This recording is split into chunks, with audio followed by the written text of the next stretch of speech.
What do you do when you really like somebody but you're just not attracted enough? Stay tuned to part one of a two-part series where you'll learn research-backed techniques for building sexual and romantic attraction and also how to know when it's just not there enough. If you've ever been disillusioned, disappointed, or discouraged in your search for love, and you know there has to be a better way to find the healthy, soul-filling love you've always longed for, then you've discovered the podcast for you. I know, as Ken's work personally has led me to find the love of my life. So here's your host of Deeper Dating, Ken Page. Hello and welcome to the Deeper Dating Podcast. I'm Ken Page and I'm a psychotherapist. I'm the author of the best-selling book Deeper Dating and the host of this show. And today I'm going to be talking about what to do when you like somebody, but there's just not enough sexual and romantic attraction. How do you build that attraction? And how do you know when it's just not going to be there enough? And this is the first part of a two-part series.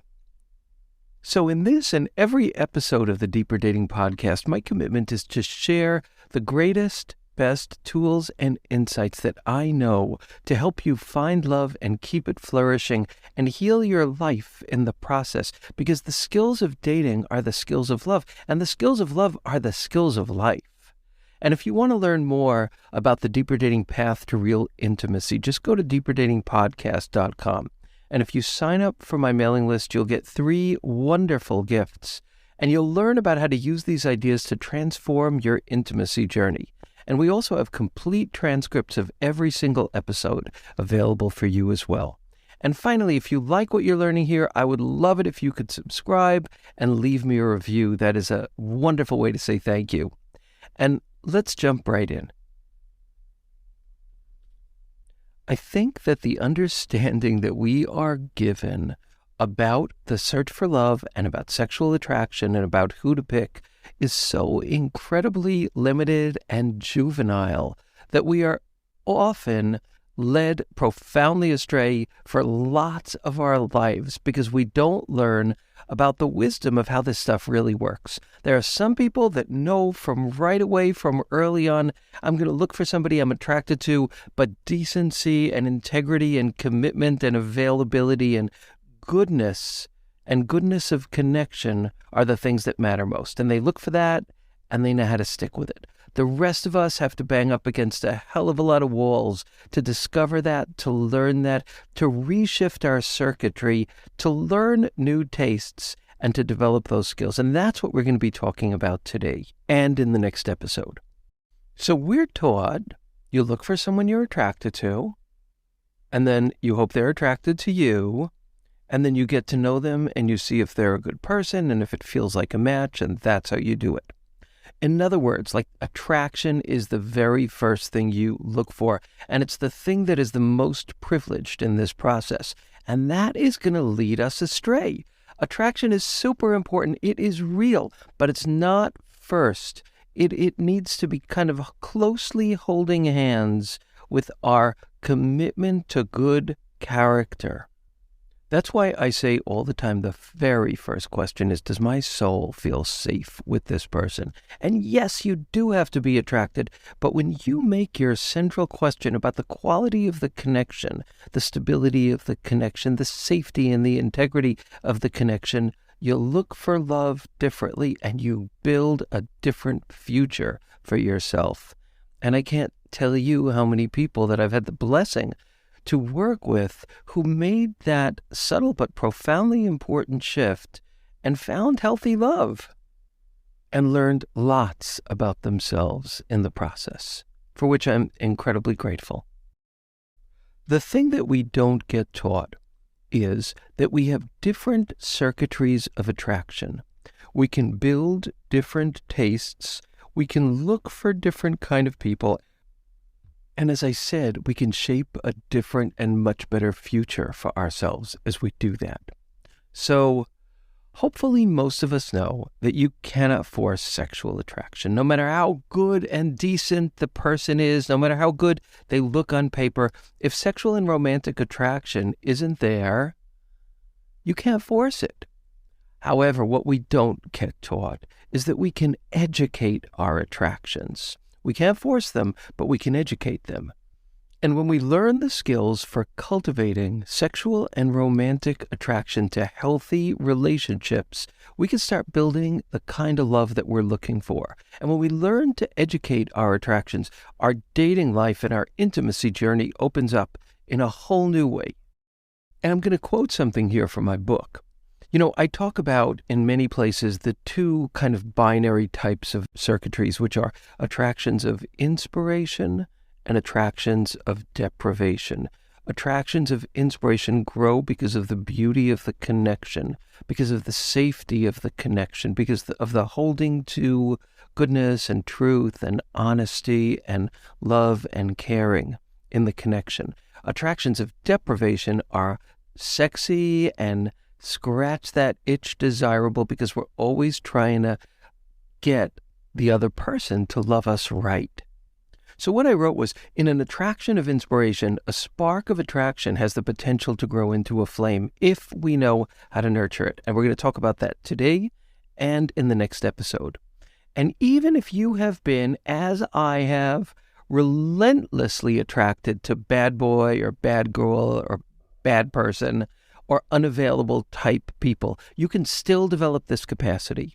And those are the same skills you're going to use when you're in a relationship to keep your passion and your turn on and your romance alive. They're the lifelong skills of romantic and sexual intimacy. And I wrote, by using these skills in a healthy relationship, you can blend intense sexual turn on with the joy of intimate love. And really, what is more wonderful than that? This is another thing that people used to know, but we are trained now and sculpted to step over this truth, which is that attraction grows often as you get to know someone. And there's solid research out there, which we're going to be talking about how to make that attraction grow. If you're like a lot of people, and if you're like I was for decades, if the indicator to you of a green light is just that you're immediately and strongly turned on, you're probably going to have a lot of pain in your life. Think about the image of like a spectrum. Instead of it being just attracted or not attracted, imagine it's a spectrum of, let's say, 0 to 10. People who are only looking for the 8s and the 9s and the 10s are, in truth, probably going to be pretty unhappy in their love life. Now, God knows you want to be attracted to somebody, but when you're only looking for the 8s and the 9s and the 10s, what couples theory, particularly the brilliant work of Harville Hendricks, teaches us is that the people we're like the most sick, crazy attracted to, we are that way because they embody some of the best characteristics, but also unconsciously we're attracted to the ways that they embody the worst characteristics of our primary caregivers. And we want to go back to the scene of the crime to get them to love us right. It's not conscious, and it's usually a recipe for disaster. So am I telling you that you should only date people you're not that attracted to? Absolutely not. Date people you're very attracted to, but look for character, look for goodness, look for integrity. Those are the things that matter the most. And if you end up meeting somebody where there's some spark, right? There's some spark, maybe using this very like quantitative and kind of objectifying kind of way of thinking about it. Let's say that on that spectrum, they're like a 4 or a 5 or maybe a 6. And maybe in the past you wouldn't have dated them, but now knowing what you know, you get to know them, you use some of the tools we're going to be talking about, and you find that your attraction grows. But this time it grows in connection with your sense of positive connection with them. Those grow together. And that's like the essence of like goodness and sexy mixed together, which, as I said, like that's happiness. So some of the people you date, you're going to be instantly and intensely attracted to. Some of the people you date, you're going to be like sort of attracted to them. There'll be some spark. Some of the people you date, it'll only be friendship. And you should never, ever push yourself, because you can't push Eros. It's a bird that will fly off of your shoulder through pressure and force and obligation. But so let's say there's somebody in that middle range. We're going to talk about things that you can do to build that attraction. And one of those things is just simply, two things.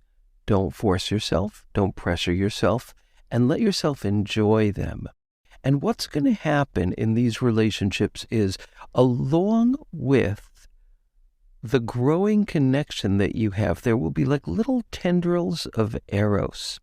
Like maybe you will notice that you really like their arms, or like their laugh is kind of sexy, or the way that they hold your hand is wonderful, or the way that they kiss you is wonderful, or the way that they are with their grandparents is wonderful. And you notice you're getting more attracted to them. Or all of a sudden you're starting to have sexual fantasies about them, and maybe they're light sexual fantasies. That's okay. Maybe they're kinky, wild sexual fantasies. That is okay. But you will notice that these tendrils of turn-on that actually arise from the quality of the connection start developing. This is a sacred thing that everybody who's doing conscious dating should know, that these tendrils of deep connection develop through connection, not just through someone immediately being your exact type. So people might be thinking now, is Ken suggesting that I settle for somebody that I'm not like too attracted to, because maybe one day I will be, or just because they're good for me? 100% no. The point is that attraction grows based on connection in many cases, and that's something that we're not taught. So let's say you've met somebody and you really like them, and your attraction isn't intense yet. I'm suggesting that you kind of create an inner and outer environment where your attraction can grow, and then see what happens. If your attraction grows, fabulous. If it doesn't, it is simply not a match. I think another thing that kept me from doing that, and I think keeps a lot of people from doing that, is this feeling of, I got to get out of here now because I am not an asshole and I don't want to hurt this person. They seem to really maybe be beginning to like me. And I'm going to use them as an experiment to test these concepts. I'm going to break their heart. They're getting to like me, and I'm not even, I'm knowing that I'm not as attracted to them as I'm used to being with someone. So it's not nice to make someone into an experiment. So you might be thinking that as well. And I'll just share a story that many years ago, I was in a situation like that where I dated a guy and he was really attractive to me, but I wasn't sure that our personalities were going to mesh. So it was slightly different in that way, but also, similar in that I just didn't know if it would be a match. And I talked to a very wise friend of mine and I said, I don't want to hurt him. I just don't want to hurt him. So I think it's smarter to back out now because I don't think I'll be interested. And he said two things that were really helpful. He said, one, this guy is an adult and he can make his own choices. As long as you're not lying to him or being dishonest, let him make his own choices. Let him know that you want to go slowly and that things are developing and you're just getting to know him, so that there's honesty there, but let him have his adult choices himself. And then he said, and think of it this way, it might end up that this guy is not even into you and you get totally into him. So who knows how this is going to turn out? Well, this was really helpful for me. My intuition was right. It was not a match, but this liberated me from feeling like I had to preemptively cut things off in order to protect this other person. So I really encourage you to do this. And so what are the different things that you can do in a situation like this? The first is to kind of take the pressure off things and simply set up dates and situations where you get to enjoy this person. Enjoyment and taking the pressure off is really huge. So you want to do dates that are fun with this person. Maybe you like hiking together. Maybe you like walking together. Maybe you like cuddling together. Maybe you like music, going to concerts together or creating music. Whatever the stuff is that you share that you both really like, let yourself enjoy that, because enjoyment is an environment that really can grow eros. And I'm going to back up here for a moment and talk about the power of intention. There's a concept called the principle of instrumentality. And what that says is that when somebody meets your goals, you're going to be more likely to notice them and be attracted to them. And I've said this before, and I believe that as you make your goal only looking for attractions of inspiration, only, you're going to shut the door on the other kind of attractions. You're only going to look for that. You will notice those people more, which is glorious. And you're going to be more attracted to them because on some deep level, they're meeting a deep need. That really is one way we cultivate eros. And I also believe that mutuality, that when we do that, when we make that change, when we make that decision, the kind of people who have that goodness and decency are actually going to be more attracted to us. Why? We are showing our beauty. And what we show is like kind of it's our mating call. When we show the magic of our heart, when we show our goodness, when we show our care, the people who are looking for stuff like that are going to be drawn, just like you are growing to be drawn to that in other people. And one of the things that helps me sleep great at night is knowing how many people have applied these principles and are in beautiful, wonderful, kind relationships now. So this is a kind of extreme example, but it's really interesting and really instructive. So Robert Epstein of Harvard University, and I wrote about him in my book and I've talked about him at different points, studied the phenomenon of arranged marriages pretty extensively. So that in arranged marriages, initially, there is less attraction than there is in traditional non-arranged relationships. But after 18 months, the feelings of that really sparky, fierce love fade up to 50% in the non-arranged marriages, while the love in arranged, healthy, positive arranged marriages actually keeps growing. And by the 5-year point, the people in arranged marriages, he found, were more sexually attracted to their partner than the people who were in non-arranged marriages. After 10 years, he found that the love in arranged marriages was on average nearly twice as strong as in non-arranged marriages. So that's wild, but it's indicative. We need to learn the skills of growing turn-on and growing love and the solidity of knowing someone's really going to be there for us. And also the feeling of I need to do this. I am making the choice to do this. Really, really makes a difference because on some level, there is a way in which turn-on is a choice after a certain point. It becomes a choice. Am I going to give my all in sex? Am I going to take the time and the energy to find the things that really turn me on and follow them? Am I going to find the things that really turn my partner on and follow those? Am I going to put in the time and the effort to do that?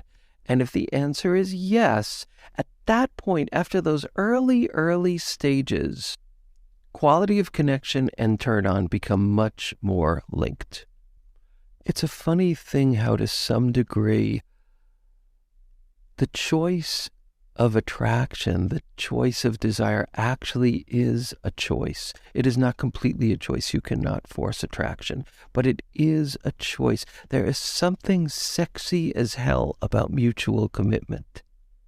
And there's scads of research showing that intimate kind of interactions like gentle touch or gradually sharing more and more emotional vulnerability, or acts of kindness, or eye-gazing, or telling the other person what you like about them, actually create a sense of connection that can be suffused with eros.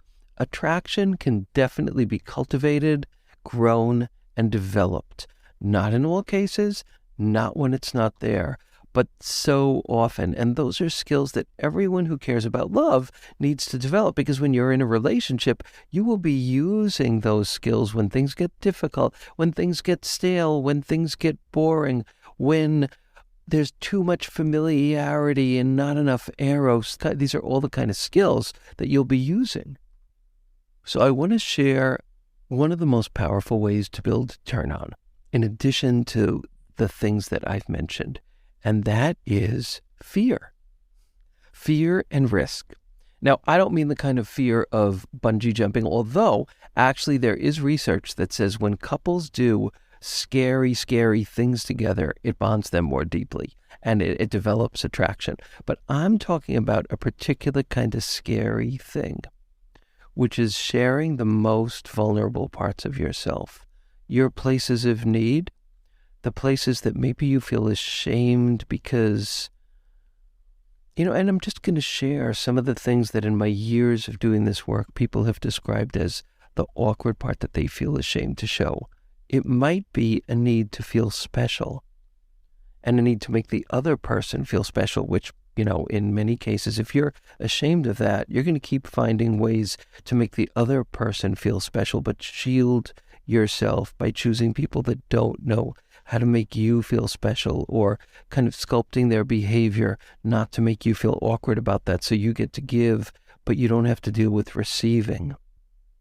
Showing your longing, showing your desire and need for commitment, showing your fierce side, your wild side, your kinky side, your super vanilla side, your very untraditional side, your very traditional side, whatever the things are that you feel timid and awkward about showing. Like, will they like me? Will they accept me? Will they understand? Will they honor it?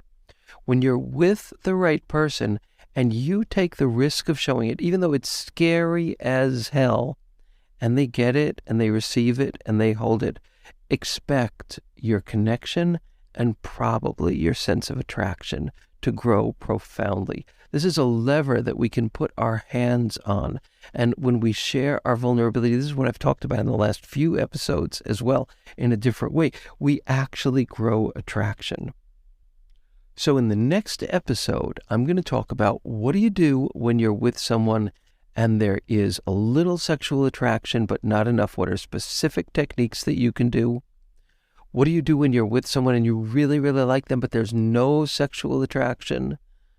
And what do you do when the attraction is really intense, but the other things that make a relationship solid are not there? So we're going to talk about specific techniques in each of those cases in the next episode.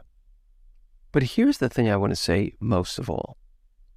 If you are applying these ideas, your search for love is going to shift, and you will grow and mature in really rich ways, and you'll find that doors are opening to you in your erotic life and your emotional life that have more of a quality of goodness, rightness, safety, and solidity.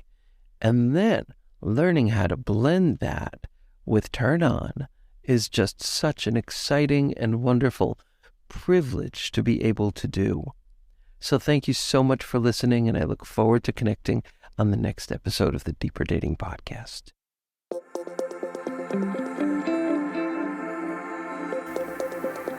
And that's it for today's episode of Deeper Dating. Be sure to go to deeperdatingpodcast.com, as Ken has a few more gifts for you. Then join us on the next episode.